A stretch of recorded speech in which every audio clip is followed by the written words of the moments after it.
mbokk yi juróom-ñaari waxtu moo jot ci seen télévision nationale ñu indi leen xabaar yi nga xam ne ni ñoom lañ fi jot a tàttane xabaar yi nag li ci gën a fës jàpp nañ ci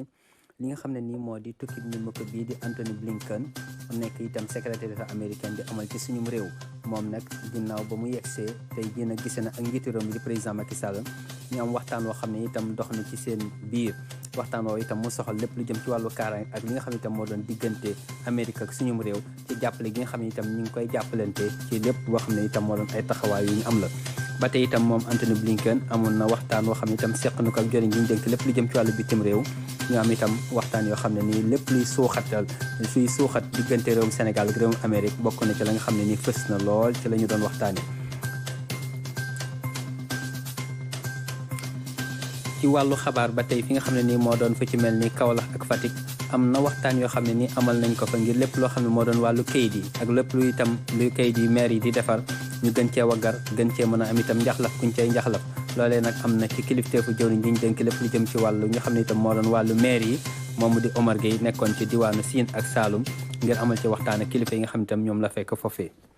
ni ñu ko waxee ci bopp xabaar yi Anthony Blinken mooy secrétaire d'État américain nekk kilifa goo xam ne itam yenn xabaar yi tukkee ci wàllu bitim réew te soxal itam réewum Amérique moom la ñu ko dénk mu am itam nu mu koy joxee gannaaw Nigéria ak Kenya nga xam ne itam fa la jógee yegsi na fii ci suñu réew bi mu yegsee nag gisee na ak njiitu réew mi di président Macky Sall ngir ñu waxtaan ci lépp lu jëm ci wàllu diggante ñaari réew yi ci wàllu kaaraange ci wàllu itam deflante demlante ak dikkalante ak xeex bi nga xam ne itam moom la ñuy xeex tawat ji du Covid 19 waaye itam jàppale gi nga xam ne ni itam jàppale gu waa Amérique ak waa Sénégal di jàppalante ci yëpp fànn yoo xam ne dox na seen diggante mu doon kóllëre gu yàgg Omar ñi ngi nag gise bi kilifa gi réew mi gisee ak Anthony Blinken Omar ñi ngi teewlu na ko ba am lu mu ci jukkee. Dakar di pàcc bu am solo ci tournée bi secrétaire d'État américain di amal ci Afrique gannaaw nag ba ko ministre des affaires étrangères madame Aïssata Tall Sall teero ci palais de la République Anthony Blinken président Macky Sall dalal na ko tatagal ko wax ko mu yegsi ak jàmm ci réew mi ginnaaw gi nag la ñu présenté délégation yi nga xamante ni ñooy bu Sénégal ak bu Amérique ñëw bi mu ñëw fii nag ci Ndakaaru moom secrétaire d'État américain nekk lu am solo di firndeel relation maanaam diggante bi Sénégal am ak Amérique te mu lalu ci wàllu démocratie ak yeneen valeur yoo xamante ni ñaari réew yi bokk nañ ko lu ci demee ni ak yelleefu doomu aadama waxtaan wi nag jëm na tamit ci lépp li nga xamante ni rek soxal na lii di àdduna bi waaye tamit ci Afrique lu demee ni wàllu kaaraange ak changement climatique ak yeneen yu ni mel ci wàllu coopération ñaari réew yi nag Amérique di firndeel jàppale bi mu nar a jàppale Sénégal ci wàllu politique ak yeneen yu mel ni wàllu paj mi rawatina ci wàllu Covid-19 waaye tamit soutien maanaam dimbali Sénégal ci wàllu relance économique jëm rek ci wàllu koom gannaaw nag waxtaan bu am solo président de la République ak ganam ànd nañu añ ak seen délégation bi mu jeexee le secrétaire d'État américain jóge fii ci palais de la République Anthony Blinken rafetlu lool teeru bi ko président Macky Sall teeru fii ci palais de la République. jërëjëf Omar kon loolu doon dem goo xam ne ni kii di Anthony Blinken demoon na ko ca makkanu njiitu réew ma mu am itam waxtaan yoo xam ne soxal na leen ñu rawal si ne itam lu ñu jagleel ko diggante Amérique ak suñum réew di Sénégal. ci wàllu woowu ba tey sax Anthony Blinken ci ay itteem gisee na ak joriñ ji ñu dénk lépp lu jëm ci wàllu koom di Amadou Hott ñu am itam loo xam ne nii lu ñu tënk la lu ñu bind déggoo ko am itam sàmmonte gu ñu fas yenente sàmmonte ak loolu lay ñuy wax ci am mbind moo waral itam loolu bañ ko bindee ba noppi waxtaane nañ ko nag ba tënk ko mu nekk lu soxal diggante Sénégal ak Amérique ci wàllu jàppalante ci wàllu dem wàllu dikk wàllu kaaraange wàllu xeex bi ñuy xeex tawat ji du Covid 19 ak lépp loo xam ne itam moo doon wàllu dëkkuwaay la loolu nag kilifa yi nga xam ne nii itam ku nekk am na ca pàcc koo ci waroon waxtaane ak gan gii di Anthony Blinken ñoom teew nga ak ñoom ñu bokk bind ko xaatim ko ku nekk itam ca lañ la dénk ca nguur ga itam nga waxtaane ak moom ba la nga xam ne itam moom nga ci war a suuxat ca waar woowee nga def ci sa kéem kàttan incha allah dinañ ci dellu siwaat ci suñuy yeneen xabaar ba mu gën a yaatu. laata loolu li nga xam ne nii moo di wàllu dem ak dikk bi fii ca Ndakaaru day gis nañ ci ay coppite Ibrahima Ndong mi ñu ko xamal wan nañ ci ay misaal ku ci mel ni cité Kër Góor gi ku ci mel ni itam Yoff ku ci mel ni itam cité Lobat Fall ca Pikine la bu noppee itam ñuy xaar ku ci mel ni Cambérène ak Kër Massar loolu yëpp doon ay barab yoo xam ne nii dem ba ak dikk ba xëy na démb naqari woon na ci lool tey ji nag am na ak coppite ñuy fàttali nag Kër Massar ak fi nga xamante ne ni moo doon Cambérène ñu ngi koy xaar waaye askan nga xam ne daal teg nañ seen bët ci pont yooyu ñuy defar am na mbégte muñ ci am ñu teewlu ci Ibrahima Ndong. ñu mën ko duppee rond-point bu bëri problème fii nag dem beeg dikk bi daanaka day jafe lool ñu ngi fii nag ci rond-point Kër Massar Kër Massar di département boo xamante ne lu fi yeewoo ci askan wi daanaka jege nañ ci 100 000 habitants muy problème boo xamante ne nag yàgg na lool ba tax na nguuru Sénégal taxaw temm ngir daal di fiy defar autopont. travaux yi moom su paree moom dina baax fii trop quoi parce que fii ni mu daan mel bu jëkkoon dafa métti woon trop da naan xëy bi embouteillage bi da ngay sonn bay bëgg a dee day xat embouteillage fa la daan commencé foore ba jëm ba rond-point Kër Massar fu mu toll nii moom xam naa tane sax parce que déviation yi tax quoi. heure de pointe métti na ndax ñuy dugg si Kër Massar dafa bari mais nga nu xoolaat daal nu mu gën a rafetee nit ñi delloo seen xel toogaay rafet ñu bàyyi ruelle yi mu yaatu chauffeur si bañ a taxaw ñu jël ay mesures de barrière chauffeur lu koy yar du dara mooy mesure de barrière. ñu gis ne liggéey yaa ngi door di wéy lool ci fàttali ñu ngi ko daal di door ci weeru mai. Kër Massar démarré nañ koy mu ngi am juróom-ñaari weer avancé nañ ci bu baax lu toll ne 60% d'avancement pont bi nag fu mu nekkee fi mu nekk nii ni mu ko mun a situé moom mooy ci croisement bi ñu naan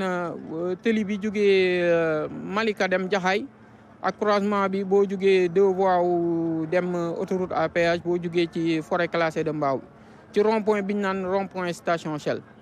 bi liggéey dooree ba léegi nag am na problème boo xamante ne moom la entreprise bi am ba tax na ci wàllu bi sax dañoo daal di arrêté liggéey yi bâtiment bii ngeen di gis moo ko waral muy ab centre commercial boo xamante ne dafa nekk ci yoonu autopont bi. am na ñeneen ñoo xam ne ñu ngi ci procédure administrative pour nous permettre ñu libérer emprise bi xam naa loolu incha allah dina aboutir. ñu permettre ñun ñu continuer ci yeneen zone yi nga xam ne démarré guñ ko. ci liggéey bi nag ñuy wax ne entreprise nationale yi bëri na lool ñoo xamante ne dugal nañ seen loxo ci wàllu liggéey bi. seen loxo ñu ngi ci liggéey bu baax la majeure partie travaux yu bëri yi nga xamante ne ni ñu ngi koy définir concernant aménagement bi ak décoration autopont bi loolu sous-traitant ñoom ñoo koy def sous-traitant local ñoom ñoo koy def. bu ñu bàyyee ko foofu ñu daal di wutali Lobat Fall nekkee ci diwaanu Pikine fii nag. boo fi ñëwee gaynde bi moo lay dalal lépp rek di wane ne béréb bi taaru na lool bu ñu fa bàyyeekoo ñu daal di wutali voie de dégagement nord waxtu bi ñu fi ñëwee di jamono boo xamante ne nag embouteillage def fi doon bëri lool waaye jamono ji nag ñu gis ne oto yaa ngi daw bu baax lu nu mel nag dara waralu ko lu dul autopont bi nga xamante ne defar nañ ko te mu féetee fii ci cité Kër Góor gi. VDN voie rapide la mooy tali boo xam ne boo si daw minimum vitesse war nga toll si juróom-ñett fukki kilomètre/heure loolu nag boo ko amee si benn tali boo ne tali loolu nga si war a daw nga am si ay rond-point mënul nekk rond-point mën a daw sécurité daw 80 kilomètres/heure moo taxoon avec état bi ñu jàpp ne lii dañ ko war a saafara ni ñu ko doon saafara mooy ñu defee pont boo xam ne ñi nekk ci VDN bi dinañ mën a ni jaar ci kaw daw seen 80 kilomètres/heure ñi nekk ci suuf jël rond-point bi dem seen yoon alhamdulilah bi ñu ko defee tamit gis nañ ne par rapport ak avant li amoon si VDN bi ak léegi saafara wàññi na gàllankoor bu bari. waaye mu mel ni nag donte liggéey yi am na solo lool am na yeneen yoo xamante ne war nañ ko ci yokku bu ko defee embouteillage yi nga xamante ne dañ koy gis ci dëkk bi daal di wàññeeku bu baax a baax. état day liggéey si pàcc yu bari autopont yi ak pont yi pour man benn pàcc la yeneen pàcc yi mooy lu mel ni BRT lu mel ni TER bu paree dina tax li nga xam ne ku nekk am na otoom bu ñeneen demee jël TER ñeneen jël BRT oto yu ndaw yi nekk si dëkk bi dina wàññeeku te loolu bu wàññeekoo tamit pour man dina wàññi gàllankoor bi ñu am si dem beeg dëkk bi. commune Yoff desul benn yoon gannaaw ndaxte am nañ seen autopont Ndéné di kenn koo xamante ne mu ngi fàttali jamono yi nga xamante ne pont bi amul woon te mu nekkoon ay jafe-jafe yu métti yu dawalkat yi doon dund. bañ ko fi defaree léegi ñu ngi remarqué ne fi mu nekk amatul embouteillage amatul bouchon fi mu nekk diggante Yoff Patte d'Oie mën nga dem léegi ñëw léegi diggante Patte d'Oie Almadies mën nga fee dem mais autant dañ doon am problème yoo xamante ne duñ xam fan lañ koy def fu nekk lañ doon jaar pour le moyen le plus rapide pour foo xamante ne gën na gaaw pour nga ñibbi mais léegi da ngay ñëw léegi jàll dem. bu loolu weesoo ñuy gis ne espace yi daal di nañ koy aménager nu mu rafetee bu guddi gi daal di door lamp yi daal di tàkk ñuy gis ne bërëb bi taaru na lool. Déjà il est convivial. L'aménagement est bien. aménagement bi nag gis nañ ne rafet na lool ndax boo fi toogee di nga respirer li nga xamante ne moo di air pur waxtaan ak say xarit toog passe-temps bu loolu weesoo bu guddi gi jotee nag ñu gis ne lumière yi day yokk bu baax li nga xamante ne mooy taaru béréb bi lii nag rafet na lool te ñun gis nañ ci suñu bopp. mu mel ni nit yi nga xamante ne dañ fiy doxantu ci bëri nañ lépp rek ngir daal di fi passe-temps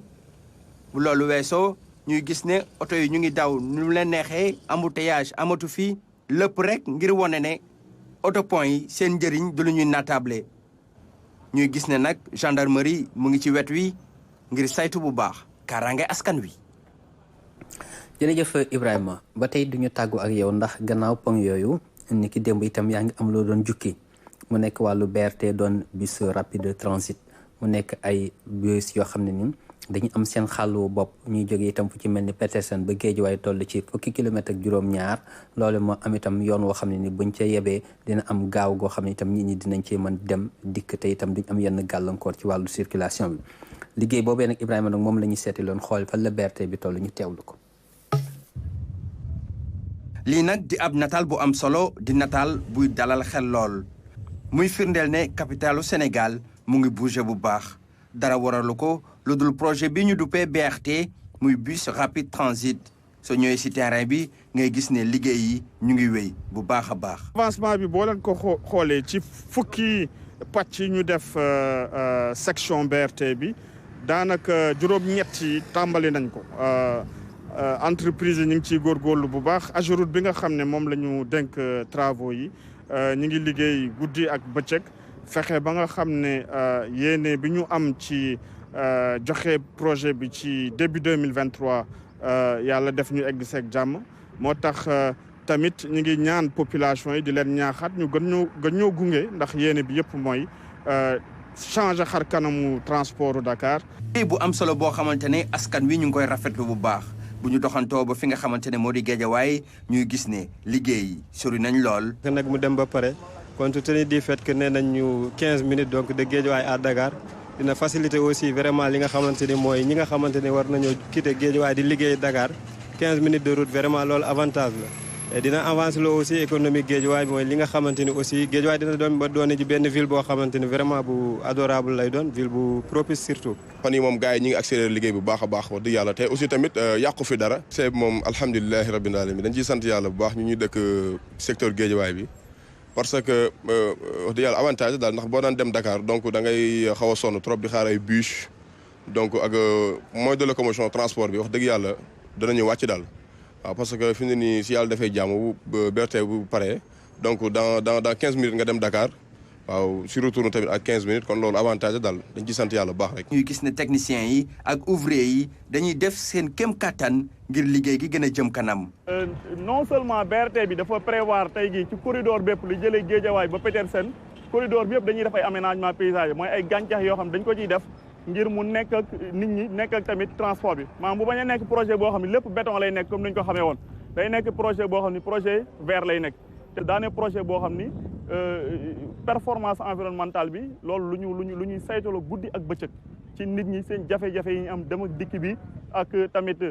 def ba nit ñi liggéey tamit ñu gis seen bopp ci ñu sécuriser leen. projet bu mucc ayib boo xamante ne nag ci wàllu innovation desuñu ci benn yoon gannaaw ndaxte dafa méngoog jamono ba tax na lépp lu ci war dañ ko ciy def. matériel effectivement yu mucc ayib lañ jël lépp rek pour accélérer travaux yi la gis ngeen ne couloir bi béton lay nekk day BRT bi dañ koy jagleel yoonam ñu ngi ciy liggéey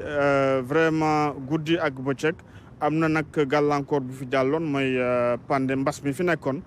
moo tax pour respecter suñuy délai week-end yi ak guddi gi di ngeen gis ne ouvrier yi ñu ngi ci chantier yi ñuy laaj rek population bi ñu gën leen jàppale pour liggéey bi egg fi ñu ko bëgg a jëmale. techniciens yi ci biir terrain bi am na yenn gàllankoor yoo xamante ne dañ koy taseel waaye teewul benn yoon projet bi daal di taxaw. moo tax nit ñi du ñàkk dinañu jàpp ni dina am yeex-yeex bu ci am waaye yeex-yeex boobu dafa am liggéey bu am solo bu ñu def ci ginnaaw boo xam ni mooy dindi bànqaas yi nga xam ni moom mooy tax liggéey bi du mën a avancer li mel ni tuyaux yi nga xam ni ay tuyaux ndox la yoo xam dañ ko war a dindi ndax tey jii bëgguñu ëllëg ñu def lu toll ni BRT muy alal ju baree bari nga xam état bi da koo def ngir Ndakaaru nit ñi mën a dem mën a dikk yombal ko muy am ay jafe-jafe tuyaux yi di toj wala muy am ay jafe-jafe courant donc loolu moo waral ñu ngi ciy lëkkaloo ak ñi nga xam ne ñoo yor loolu. lu assainissement des ñu ci benn yoon gannaaw ndaxte jël nañ koppar yu bëri daal di koy dugal ci wàllu wi bu ko defee communes yi nga xamante ne projet bi def leen di traversé yëpp wàllu inondation yi maanaam wàllu mbënd mi dañ ciy mucc bu baax a baax. inondation bi ak assainissement bi dañ ci sawar wax parce que président de la république tegtal yi ñu joxoon mooy ci projet bi ñu joxaale ko vraiment wàllam ci solutionner volet assainissement bi ñu ànd ci tamit ak ONAS pour xayma rek ngeen xam ne tali buñ koy def téeméer bu nekk juróom moo daan dem ci assainissement bu ñu jëlee BRT bi ak fi mu jàll daanaka téeméer bu nekk ci montant bi ñu jagleel travaux d'infrastructure yi fukk ak juróom lañ ciy def ñu am yaakaar ne am yakin ne bu ñu paree beneen xar kanam la corridor bi di am dañ ci boole tamit saxalaat ay garab def aménagement paysager def ay meubles. fexe ba projet bi juddu du lenn lu dul xeex ak embouteillage yu métti yi nga xamante ne ñu ngi ci biir Ndakaaru muy projet boo xamante ne nag ñu ngi ciy def lépp loo xamante ne war na bu ko defee délai bi nga xamante ne am nañ ko ñu daal di koy respecté.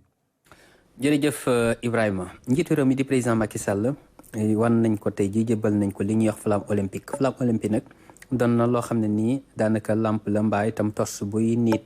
di indi itam loo xam ne nii daanaka ak leer la bu ñuy amal Jeux olympiques mu nekk ndaje yoo xam ne nii ndajeem àdduna lay doon ñu koy baaxoo di amal itam ci wàllu tàggat yaram. loolee nag nee nañ bu ñu gisee ñu wan ko njiitu réew mi indil ko moo ne dafa amoon taxawaay bu am solo bu mu amoon ci Jeux olympiques yi ñu doon amal ci Tokyo nekk itam ci Japon mu dolloog daaw loole nag ngir sargal ko ci ak sargal Sénégal itam ci taxawaay bi mu taxaw ci wàllu Jeux olympiques moo waral ñu indil ko loolu ñu teewlu ci Aboubacry Kane. Jeux olympiques yu Tokyo 2020 ñu ngi ko doon amal ci jamono joo xam ni mbas mi di Covid 19 mu ngi doon wéy di lëmbi àddina njiitalu CIO di Thomas Bach invité woon ci njiitu réew mi président Macky Sall ngir mu teewee ubbite bi mu doon lu jafe ci moom mu bàyyi réew mi ci jamono jooju ngir teewee ko ci Tokyo moo waral ba tey Mamadou Diagne Ndiaye jiite CNOS nekk itam membre ci CIO indi flamme bi fii ci Sénégal ngir jox ko njiitu réew mi président Macky Sall ci ndigalalu njiitalu CIO di Thomas Bach bokk na ci lim ci jublu nag di sargal suñu réew mu ñeel discipline yu ñuy amal ci Jeux olympiques yi CIO di ñaax itam Sénégal ci waajtaay yi ñeel Jeux olympiques de la jeunesse yi Dakar war a dalal 2026 njiitu réew mi président Macky Sall di ko rafetlu di fàttali itam ci kanamu ndaw ñi valeuru olympisme mu fas yéene itam jàppale suñu athlètes yi ak seeni encadreur ci seen préparation bokk na ci stade olympique bu Diamniadio bi nga xam ni daana ko jamono ji pare na ànd itam ak yeneeni infrastructure yu annexe lépp rek ngir gunge sport bu Sénégal njiitu réew mi président Macky Sall am yaakaar ni ci ndaw ñi dina ci am ñu indil Sénégal médaille olympique ginnaaw bu El Hadj Amadou Diaba.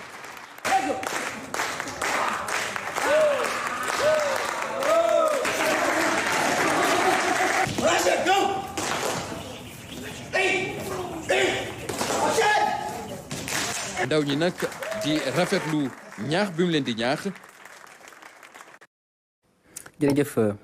ki nga xam ne moo doon Aboubacry Kane moom ñu indil ab jukki ci seeti goo nga xam ne itam ñi yëngatu ci wàllu olympisme ñu demoon seeti ko njiitu réew mi yóbbu leen ko flamme olympique. ci wàllu tàggat yaram ba tey ca Bafoussam nekk ca Cameroun amoon na ay kilifa yoo xam ne dañu nekk ci suñu ngànk lépp lu jëm ci wàllu football ci suñu réew dem fa ngir nimmeeku la fa doon itam barab ya war a dalal Sénégal ci Coupe d'Afrique bañ fa war a amal seeti terrain ya seeti itam dalwaay ya nga xam ne itam foofu lañ war a dal François Seck indi na ci ay leeral. Bafoussam fii cosaan daf fi am solo lool ak football bi boo duggee Bafoussam nga romb centre ville bi ba mu am 17 kilomètres di nga gis quartier bi nga xam ne moo tudd Kwekom foofu le stade olympique bi nekk te fii la suñu gaynde yi di jànkonteel ci Coupe d'Afrique des Nations. ñeenti at lañu def ngir tabax stade bi nga xam ne ñu ngi ko ubbi ci atum 2016 boo duggee ci stade bi nag di nga gis ne niñ ko tabaxee am na solo lool. fii nag ci stade bi 20 000 nit mun nañu toog seetaan match yi pelouse bi nag mu nekk benn gazon naturel. délégation Sénégal nag bi ñu ñëwee di xool stade bi gouverneur u dëkk bi kontaan lool. Nous sommes aujourd'hui très fiers et très contents. kontaan nañu loolu lii sunu sag la bu nekkee délégation bu Sénégal ñëwaat na muy ñaareelu yoon di visiter stade bi nga xam ni moo di stade bu Bafoussam ñu koy rafetlu nag muy guleet itam ñuy amal compétition bu toll nii. am mbégte loolu nag dalal fii équipe bu mel ni Sénégal ndax équipe la bu mag la équipe la bi nga xam ni it moo jiitu di premier ci classement FIFA bi kon nag équipe la bu mag waaye it dinañ am mbégte lool dalal fi ay footballkat yu mag yu ñu ràññee ci àddina bi ku mel ni ñoom Sadio Mané ak ñeneen loolu nag defe naa ne lu ñuy rafetlu la bu baax a baax te ñu ngi xaarandiku daal bu baax a baax équipe bu Sénégal bi nga xam ne war na bokk ci ñuy football fii ci stade bu Bafoussam. Tout se passe dans de très bonnes conditions. stade am na benn zone presse boo xam ne journaliste yi foofu la ñuy liggéeyee ñu am benn studio boo xam ne télévision la ak benn régie maanaam jumtuwaay yépp ngir ñu mun a def seen liggéey nu mu waree rax ci dolli benn salle de conférence maanaam bu match yi jeexee foofu la entraîneur yi di jokkoo ak taskatu xibaar yi. éclairage stade bi nag 4 pylône ñoo ko yor. bu ñu fàtte it piste d'athlétisme bi maanaam fu athlètes yi di dawee foofu am na 7 couloir. jërëjëf Françoise bu ñu dellusee fii ci suñum réew dañuy dem ba ci diwaan bi doon diwaanu Kaolack fekk fa Claire Diop ndax foofu jëwriñ ji ñu dénk lépp lu jëm ci wàllu maire yi ak la nga xam itam moo soxal yenn gox yi diwaan yi rëdd yi di Omar Gueye ma nga fay amal ab tukki boo xam ne la ko tax a jóg mooy fexe ba kayit yi ñuy liggéeyee foofee ca maire yi mu mën a yëwan ba itam mën a doon loo xamante ni day gën a dëpp ak jamono ca defarin wa ak cam ci utin wa ak nañu koy fexe ba mu mën a jàppandi ci ñëpp loolu daal doon na yéwénal goo xam ne ni moo doon yéene ministre Omar Gueye Claire Diop indi na ci ay leeral. ñetteeli réunion comité national de pilotage bu programme d'appui au renforcement du système d'information de l'état civil ñu amal ko file ci Kaolack projet bi ni mel bëgg teg système d'état civil bu mucc ayib li ni mel ñu di ko jaarale ci gën a ñoŋal système d'information bi waaye itam yokku service yi boole si ñu teg fichier central nga xamante ni dañ koy jokkalante ak base de données biométriques yi waaye itam ñu interconnecté leen. dëkk mënul dox te amul état civil bu wóor mooy boo xam ni kenn du ñëw di def ay documents yoo xam ni baaxuñu wala di ko jalgati loolu nag président Macky Sall dafa joxe ndigal ginnaaw bi mu waxee gouvernement mu lëkkaloo ak Union européenne ñu gërëm bu baax ki nga xam ni moo ko fi teewal di madame Irène Mangasson pour que ñu mën a liggéey ci loolu ñu génne lu mat 10 milliards ak juróom-ñett pour vraiment ci Sénégal ba mu daj ñu numériser digitaliser état civil maanaam fexe ba xarañ yu bees yi am ci technologie information communication ak informatique ñu mën ko jëfandikoo ci wàllu état civil. projet bi ni mel Union européenne moo ci jàpp dugal si lu toll ci 10 milliards ak juróom-ñett ci suñuy koppar lépp rek ngir gunge nguuru Sénégal bu ko defee service d'état civil gën a jegewoo askan bi. daje bi ni mel tax na itam ñu ñëw ci lu yaatu ci tur bu yees bi nga xamante ni jox nañ ko projet bi mu di nekkal waaye itam lii di slogan bi. projet bi du rek ministère collectivité territoriale dafa ëmb ministère de l'intérieur parce que ku wax carte d'identité wax également bulletin de naissance wala extrait de naissance dafa ëmb aussi ministère des affaires étrangères ndax sénégalais yi nekk à l'extérieur moom la ñuy wax état civil consulaire dafa ëmb ministère de la justice. ndax ñoom ñoo téye bu baax état civil ci tribunaux d'instance yi nga xam ne moo am ci biir Sénégal même ministère de la santé concerné na ko donc loolu na mooy li ñuy wax projet interministériel nga xam ni fi mu nekk nii ñu ngi ci ay comité ak ay comité yu bare ministère de l'économie numérique moom it laal na ko ndax ADI mi ngi liggéey bu baax a baax ci biir projet bi loolu nag buñ ko lëkkaloo données yi ñu am ci centre yi nga xam dañ leen di méngale li ñuy wax interconnexion ñu am nag data center bi nga xam ne moo nekk Diamniadio nga xam ne données yooyu yëpp foofu lañ leen di teg ba nga xamante ni sécurisation bi moom day am. am na liggéey bu am solo bi nga xamante ni def nañ ko ci wàll bi ñi lay wàcc ci base bi def enquête yu mucc ayib état civil nekk ci xolu bépp politique de développement bi ñu teg nguuru Sénégal yëkkati ko def ko priorité ndax kat li ni mel day tax ku nekk ñu mën la jox sa àq waaye itam sa yelleef. jërëjëf Claire moom ministre Omar Gueye sax ba mu jógee foofee ca Kaolack fa la dem ca Fatick ca dëkk bi nga xam ne moom la ñuy wax Thiaré Ndial gi nag nekk dëkk boo xam ne dafa am lu ñu fay liggéey mu di bërëb boo xam ne fa lépp lu jëm ci wàllu kayit yi lu jëm itam ci wàllu fa ñuy defaree ay kayitu judd ak kayit yi ñun ñooy soxla ittewoo ko ngir ñu gën koo yeesal ni ñu ko doon waxee gën koo dëppale ak jamono ci taxawaay ak jàppale gu leen Union européenne bi maanaam mbootaayu réewu tugal yi di jàppale suñu réew loolu leen nag ñu tuddee nekkal am na nekk gu mu nekk foofee nga xam ne ni moo doon Thiaré Ndial gi ñu teewlu ci Saliou Seck. Thiaré Ndial gi nekk ci diwaanu Fatick fii nag jël nañ matukaay yëpp ngir ñu commencé liggéey bi nga xam ne ñu koy amal solo si nag mooy tabax fi centre état civil boo xam ne nii bu mucc ayib la jërum yor wàllu kookoxaani ak ambassadeur Union européenne dañ fi ñëw tey ngir door liggéey bi. ni ma gisee ngeen mobilisé wu mi ngi wane ni pare ngeen yéen ñëpp fu ngente amati fu xale juddooti ngeen dem déclaré ko ci état civil loolu am na solo lool moo tax président Macky Sall jël programme bu toll nii fukki milliards ak juróom-ñett dugal ko pour ñu moderniser état civil ci Sénégal yéen nag waa Thiaré Ndial bi président Macky Sall daf leen baral loxo parce que premier centre bi ñuy tabax ci programme boobu fii lañ koy def ci Thiaré Ndial.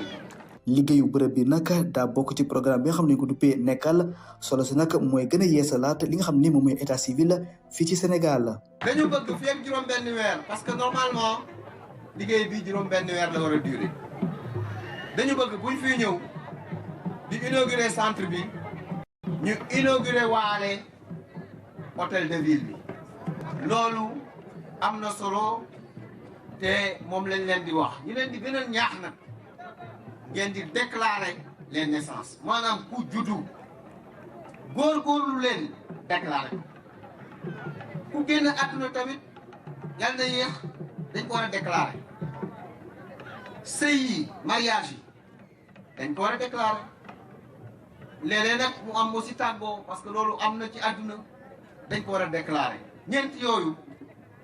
loolu lu am solo la ci réew pour ñu continuer di ko def. fii nag dinañ fi tabax bërëb bu mucc ayib boo xam ne nii day am jumtukaay yëpp li mel nag solo si mooy fexe ba askan wi mën a am seen kayit ci anam yu mucc ayib. pose première pierre bi jagleel ko commune de Thiaré bi nga xamante ne da ko soxla ma koy wan ne affaire bi est venue à son heure dafa ñëw fi nga xamante ne fa lañu ko soxla woon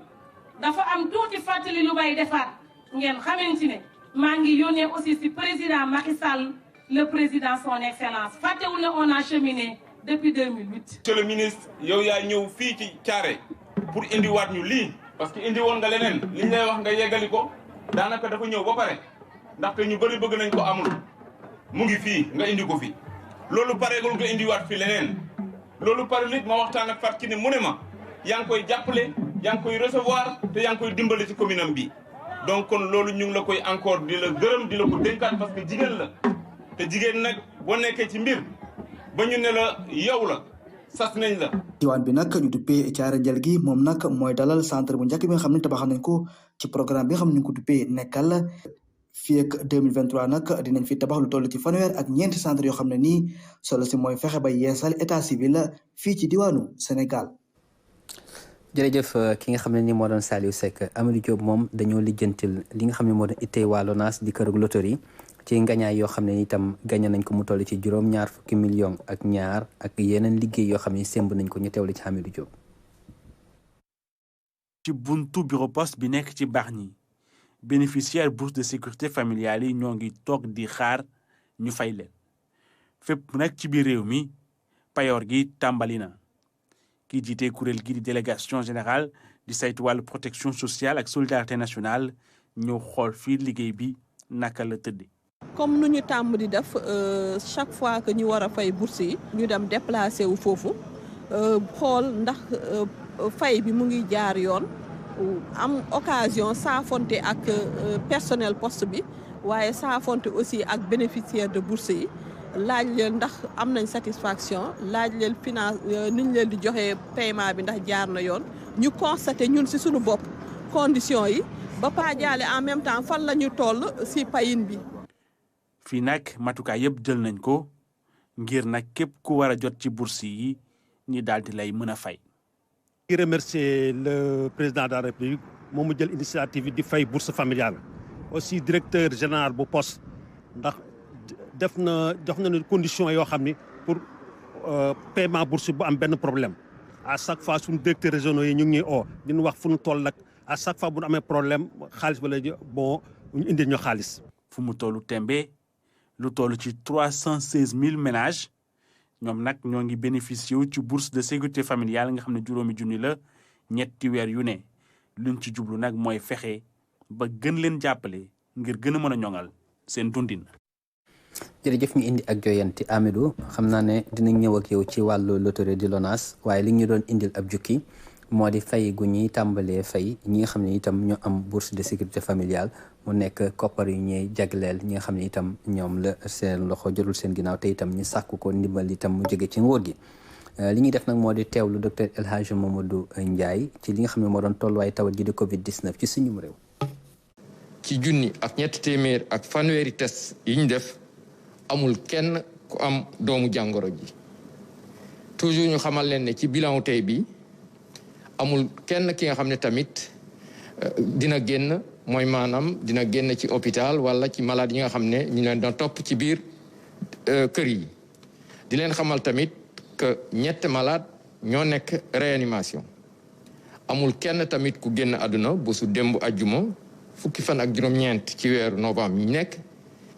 ministère de la santé et de l'action sociale mu ngi leen di xamal tamit que bi campagne vaccination bi dooree ba léegi ñu jot a ñàkk ñu ngi toll ci 1 million ak ñetti téeméeri junni ak fukk ak ñeent yu teg juróom-ñetti téeméer ak fukk ak juróom-ñeent ci ñi nga xam ne jot nañ ci ñàkk yi ni mu waree. kooku doon docteur El Hadj Mamadou Ndiaye di kilifa gi ñu dénk lépp lu jëm ci wàllu soññi ak wàllu fegu ci njëwriñ gi ñu dénk wàllu wér-gu-yaram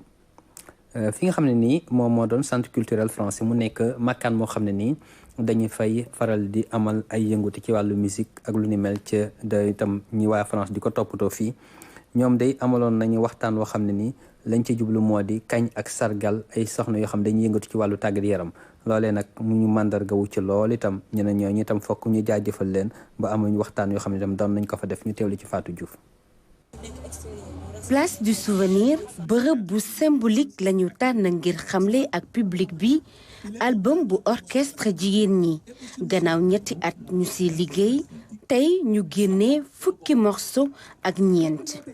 contentement bu nga xam ne pendant année yu bëri ñi ngi doon liggéey orchestre bi tey enfin mu génn donc avec la team de l'orchestre jigéen ñi mën nañ ne waa parce que ça n'a pas été facile du lu woon lu yomb ndax liggéey nañ lu bëri tey ji pour la première fois ñu génnee dañu suñu doom suñu premier doom tey génn ko donc mënuñu am lu dul mbégte ak contentement. pour la première fois ci histoire du Sénégal ay jigéen yoo xam ne dañu yor instrument ñii di woy ñii di tëgg ñii di jouer seen instrument ñuy wane seen album au public sénégalais mu doon satisfaction mu doon bànneex ci ñun tey. jigéen xarit fas bu ñuul dafa doy ay single yu ñu woy ci ay xeetu musique yu wuute lingeer yi amal ab concert bu xumbute dagan public bi di fecc ak di woyandoo ak ñoom.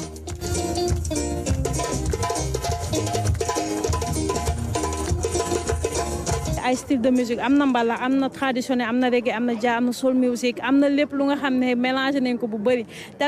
album bi tamit dinañ wax tamit si excision si violence faite aux femmes et aux enfants dina wax tamit si immigration mais tamit am na mbëggeel am na dóor waar donc album bi bëri na ay diversité style musical bien sûr parce que comme ni ma ñun artistes yi suñu voix la ñoom ak suñu instrument pour jàllale ay message ñu profité ci album orchestre jigéen ñi pour def si yëpp. boo xoolee ni joué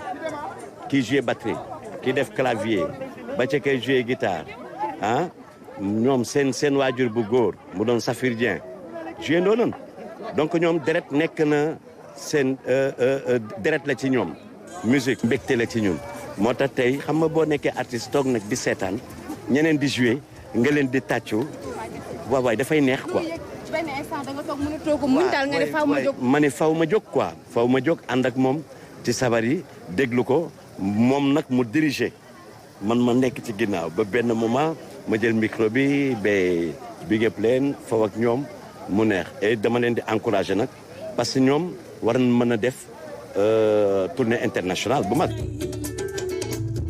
album bi génn na li ci des mooy def promotion bi ci biir réew mi ak ci bitim réew. album bi dañ bëgg a def benn tournée boo xam ne dinañ wër dëkk Sénégal yi yëpp pour mën a présenter album bi public sénégalais yi en même temps fexe ba jigéen yi nga xam ne ñu ngi def culture bëgg ko ñu mën a def comme orchestre jigéen ñi bañu koo rus. leneen li mooy dañu am projet wu film documentaire bi ñu nekk di def pour illustrer en image lii nga xam ne orchestre jigéen ñi jot na ko def. beneen projet bi mooy benn téere boo xam ne dañ ko nekk di bind ci initiative orchestre jigéen ñi mais li ci gën a am solo ñun xam nañ ni que tey pour que lii ñuy def nii mën a jëm kanam dafay baax tey ñu lal teg ay daara yoo xam ne benn daara boo xam ne tey day permettre tey ñu mën a tàggat suñu yeneen moroomu xale yu jigéen. orchestre jigéen ñi musique lay def musique ngir bëggal xol yi waaye tamit ngir yeete ak ñaax askan wi ñu sàmm jikko yi na ñëpp jënd te déglu album bi nga xam ne ay jigéen rekk a ko defar ngir fësal li nga xamante ne mooy àq ak yelleefu jigéen ñi.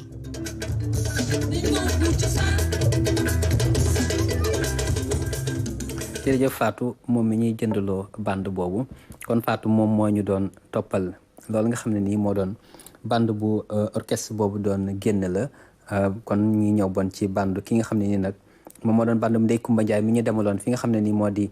ambassade de France ngir teewe waxtaan yoo xam ne nii ñoom waa institut français ñoo ko doon amal jagleel ko nag kañ gu ñuy kañ ak sargal gu ñuy sargal ay soxna yoo xam ne dañuy yëngatu ci wàllu tàggat yaram ba wane ci ak manoore lool moo waral itam ñoom ñu ne fokk ñu am takkal leen ay raayo fokk itam ñu bàkk leen gën leen a xamaleeg ñi nga xam ne itam ñoo leen umpale ñu teewlu ci Ndeye Coumba Ndiaye.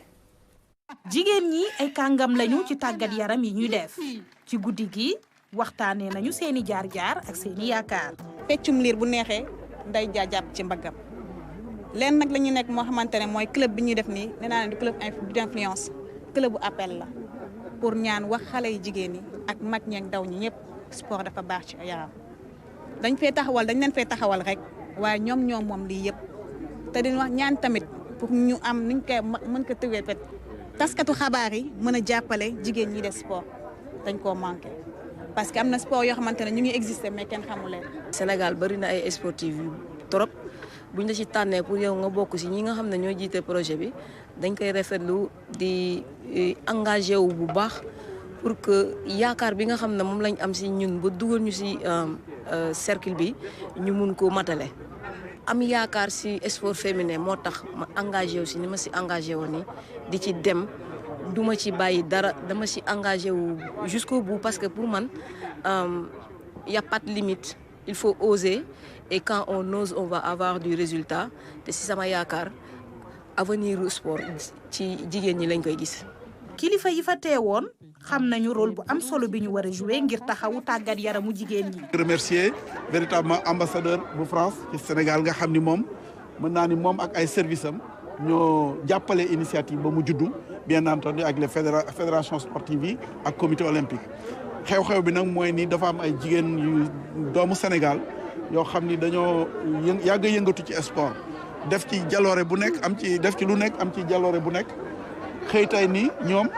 danañu lëkkaloo créer li ñuy wax club d'influence nag mooy loo xam ni dañuy bootante bokk doole pour gën a mën a jouer seen rôle te li ñu wax dafa rafet parce que ay ambassadeur lañ fi indi ñoo xam ne ku ñu ne wax nga sa parcours ñu gis ni ñu ngi woo jigéen ñi ci jël seen place di woo nag mag ñi jigéen ñi ndaw ñu jigéen ñi waaye au-delà de ça tamit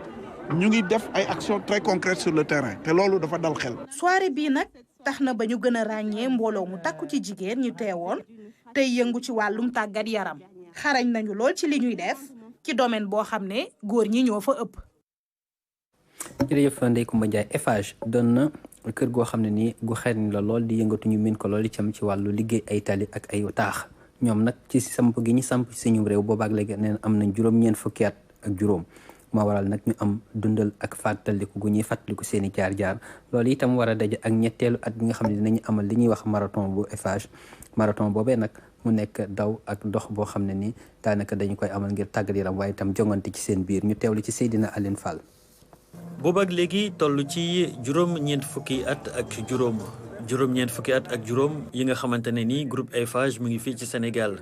clients yi partenaires yi ak collaborateurs yi ñoom ñëpp teewoon ca musée civilisation noire ngir fêter événement boobule. tey ñu ngi fêter 95 ans 95 ans si wolof mooy juróom-ñeent fukki at ak juróom maanaam loolu ku ko am dañ naan ku am gudd na bakkan maanaam mais nag yàgg fi baax moo ko gën te ñun liñ xam en tant que délégué du personnel jiite société bi mooy ki nga xam ne nii yàlla moom la ñu tombeeloon mooy Gérard Sénac mi nga xam ne ni tey décembre mu décroché comme président directeur général yàlla dafa nekkoon mooy xam ne nit bu exceptionnel mooy lan ay activité am yëpp nit ki la gën a def au cœur de ses préoccupations maanaam nit ki nan ngay fexe ba mu sawar nan ngay fexe ba mu gëm liggéey bi nan ngay fexe ba mu nekk dans un environnement sûr. bâtiment travaux publics ay yoon énergie ak i concession Eiffage di liggéey ci juróomi métier yooyu fii ci Sénégal personnel bu groupe Eiffage daal di rafetlu climat ak i tamit environnement liggéey bi nga xamante ne am na foofu ca Eiffage. donc kii ñëw personnel bi ñun takkoon nañ comme niñ àndaloon ak Sénac jàppale ko parce que suñ souci mooy entreprise bi nekk fi mu nekk Sénac dafa ñëwoon pour tëj entreprise bi 89 32 ans après Eiffage nekk première entreprise BTP dans le pays et dans la sous-région. fête bi ñuy fêté juróom fukk ak juróomi atu teewaayu Eiffage fii ci Sénégal dafa nag tombé ren ak ñetteelu édition marathon Eiffage mu nekk événement sportif international bi nga xamante ne liñ ci jublu moom moo di fexe ba gën a wane lii nga xamante ne moo di destination Sénégal. jërëjëf Seydina waa Canal Plus am na liggéey yoo xam ne ni itam ña nga koy def ca fi nga xam ne nii moo doon yenn barab yu nekk ci diwaanu Fouta rawatina ay écoles yu fa nekk ñu jàppale leen ci wàllu jumtukaay jàppale leen ci wàllu kaye jàppale leen itam ci wàllu diifar fu ci mel ni école Saari Gille 2 ak fu ci mel ni itam école Gourel 1 am na luñ leen jagleel ki nga xam ne nii moom moo doon Tidiane Cissé kon ci diwaanu Tambacounda la si kon ki nga xam ne moo doon Tidiane Cissé du suñu naataango ba ñu nekkal ci diwaanu Tambacounda moo ñu ci indil ay leeral. tout tànk yi nekk ci école primaire plateau 2 ak Gourel 1 ñoom la waa Canal Plus daal di dooleel ci wàllum fourniture scolaire pour rek ñu bañ am ay jafe-jafe ci wàllum njàng mi ren ji. dañu ñëw Tambacounda plus précisément école plateau 2 ngir jàppale tuuti tànk yu néew li doole yi pour jàppale leen ci seen jàng ñu jagle leen ay kit 200 kits scolaires ay sac yoo xam ne mën nañ ko yóbbu école. autorité locale yi ak ñi nga xamante ne ñooy parents d'élèves yi rafetlu nañ ko ndaxte ne nañ dina motiver bu baax ñi nga xamante ne ñooy élèves yi. te lii nii Canal li mu def mooy joxe 200 kits mais dañoo tànn ay xale yi nga xamante ni xale yi seen parents dañoo néew doole pour jàppale leen donc njàng mu xale ci bu muy nekk tuut lañ koy jàppale mooy CICP et loolu. Canal tamit xam na ko moo tax ñu indi ndimbal bi jagleel ko xale yi CI. daaw si waxtu wi Canal dañoo ñëwoon seet si ñu doon xool seeni action yi nga xam ne si ñu ngi koy def si dëkk bi. man leen man de damay doog a ñëw mairie mais gisuguma li nga xam ne si Canal apporté na ko commune Tambacounda si le directeur bi ne ma kon dinaa waxtaan ak sama équipe ñu xool lan lañ mun a def pour Tambacounda. donc lii ñu def tey defoon nañ ko ñoom Ziguinchor waa commune de Tamba yëpp ñu ngi siy kontaan ndax c'est une première Canal ñëw intervenir si commune bi si lu mel nii muy lu rafet loo xam ne si tey képp kuy parent d'élève bëgg nga si. Canal Plus mu ngi def ay jéego yu am solo ci wàllum développement éducation bi taxawal na sa ab chaîne Natan TV mu nekk ab chaîne de télévision buy dooleel élèves yi nekk ci école primaire ci lépp lu jëm ci wàllum mathématique bi ak français bi. jërëjëf Tidiane. ñi nga xam ne moo doon wàllu tàggat yaram marathon Eiffage bi ñu doon wax incha allah ëllëg ak jàmm la ci dibéer ji waaye nag tey ji am na sax daanaka tàngalu goo xam ne ay ndaw doon ay xale ñu ngi ko doon def ak doxab goo xam ne itam doxab tàngalu la ak doxam itam tàllal ay tànk ñu koy wax marathon yoo xam ne itam ay kilifa doon nañ ko def loolu daal lañu Ibrahima bu wax ne moo doon tàmbali gu ñu tàmbali laata itam ëllëg ak jàmm ñuy amal li nga xam ne nii moom moo doon marathon bu Eiffage boobu incha allah dinañu ci dellu si ak jàmm. ni ñu ko doon waxee Amadou Diop ñu ngi ko doon junj ni ki sànq ci li nga xam ne moo doon wàllu LONASE doon kërug loterie am na daanaka taxawaay yoo xam ne ni ñi ngi woy di ko taxaw ndax juróom-ñaar fukki millions ak ñaar yoo xam ne ni am nañu ko gañe ba ñu jëbbal leen ko waaye itam am na liggéey yoo xam ne dañ koo semb ngir gën a mën a fësal seeni itte loolu la ñu Amadou Diop tekkil ñu indi ci ay leeral. moo ngi nii Mamadou Lamine Gaye moom moo gañe juróom-ñaar fukki millions ak ñaar ci PMU mu yàgg joué tey ji nag chance bi daal di ko wuy si ngir nag jox ko chegam LONASE dafa soppi bërëb bi nga xam ne fa lañ daan joxe. dama koy def it wax dëgg yàlla dama ko defoon yaakaar yàlla rek tax ma def waaw yàgg naa ko def aussi waaw bi ma ko defee bi ma ci jotee itam wax dëgg yàlla bi ma gisee ne gañaa bi am na it taqali ak sama sago dama ci ànd ak tey ak dal ba xam ndax lii dama jàpp ne war naa mën a am sax lu ko ëpp. yeneen ñaari parieur ku si nekk jot kii fukki millions ak juróom-ñett kii fukki millions ak juróom-ñeent boo ko boolee LONASE daal di séddale tey lu ëpp téeméeri millions ak fukk lu am solo loolu nag LONASE daf ko def ngir gën a jege parieurs yi mu xamal leen ni sax ni PMU bi moom daf koy saytu daal di ko beesalaat. liggéey leen ci benn plan de relance PMU boo xam ne day gën a tax ba suñuy gagnant suñuy parieur mën a gagné lu gën a bari bu ko defee ñu daal di indi ay yu bees ci PLR bi itam ñu indi yu bees ci ALR bi daal di dugal online nga xam ne sa portable rek ngay toog ngay yor rek jarul ngay dem ci kiosque ba loolu mooy innovation de taille. beneen bi nag mooy fii ak 2022 daañu lancé benn jeu bu ñuy naan masse commune internationale day tax parieurs yi bu ñuy joué fii sax Sénégal ci masse bi bu leen neexee aussi ñu joué waat ci masse bi nga xam ne dëkk yi nekk àdduna wërgal këpp ñoo ko bokk moom. ci kanamu personnalité yu am solo yu ñëwoon teewee jotaay bi LONASE daal di xamle ni yéeneem mooy fexe ba joxe produit yu mucc ay parieurs yi waaye itam dugal loxoom bu baax a baax ci doxalinu réew mi. cérémonie bi nag amoon nay fàttaliku yu am solo ay xar kanam yu sénégalais yi ràññee teewoon fa ñoom ak ñi gañe tey li leen lëkkale mooy mbëggeel gu rëy gi ñu am ci wàllu fas. jërëjëf Amadou jërëjëf itam mbokk yi ci teewlu bi loolu moo doon la fi du son ci àlla xabaar dëppoo itam ak li nga xam ne nii moom la ñuy cëraloon ci àllu waxtu li ñuy def kon moo di leen ñaanal gàll mucc de ci géej gi xew